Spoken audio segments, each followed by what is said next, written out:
Hey guys, Danny Johnson here, and I just want to say do not do these long interval oil changes that a lot of these manufacturers are saying, 10,000 miles or so.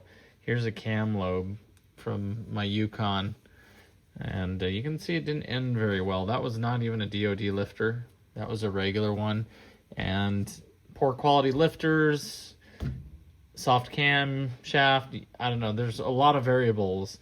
But one thing that's definitely not going to help is when you're running 10,000 miles on an oil change. So you guys will see this right here, protects for 20,000 miles guaranteed. But notice there's an asterisk there. Okay, what does that mean? You turn around, look at the fine print. One of those conditions is protects for 20,000 miles or 1 year, whichever comes first. Okay, then there's other stipulations too, based on things that I'm sure you or I don't even know what a lot of this means.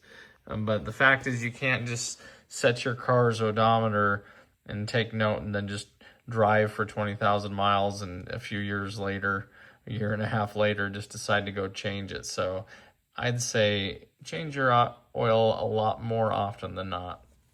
Here's a few reasons, just my thoughts on that. Here's the oil filter itself. Oil filters are just this, they're just paper. So think about what this paper is going to look like after 10,000 miles of oil passing through it.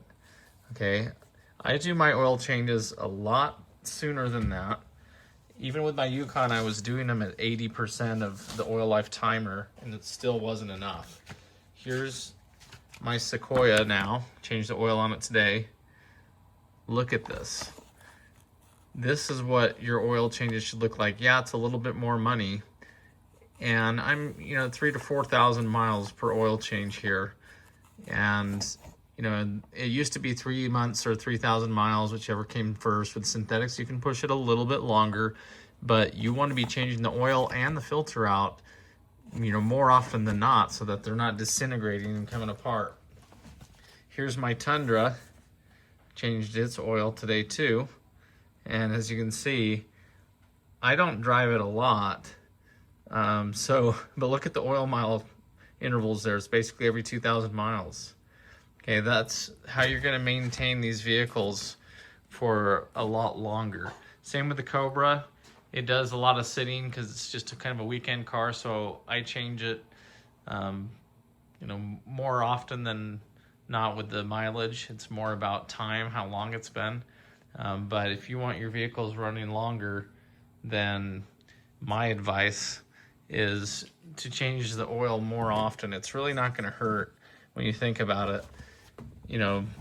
Especially if you don't drive it, a ton. What does it really hurt to maybe change the oil a few more times over the car's life than it would have had it? But definitely, I would not go these 10,000 mile intervals, and I want to think that that has something to do, especially a lot of these are 0W20. It's not very thick oil, so a combination of, especially a 20 weight oil like that, I think you should be changing it more often so that this kind of stuff isn't happening. Let me know your thoughts in the comments, guys. Okay, when new oil looks like this, that beautiful amber color, it's clear. Okay, and then the spent oil looks like this. Yes, it can still lubricate, but it's gone dark because it's cleaning the engine. It's it has detergents and things in it, but the heat can break down the lubrication so that it's not as good. But you got to think all of the deposits, everything that's in here now, is like grit. If you've ever seen what some of this fast orange pumice is like. Okay, this fast orange hand cleaner, if you've ever used this before, you can feel that grit in it. That's what's cleaning your hands, but that can also be micro polishing your engine and just destroying the metal. So think about this grit. Do you really want that grit to be going around in your engine, or do you want it clean?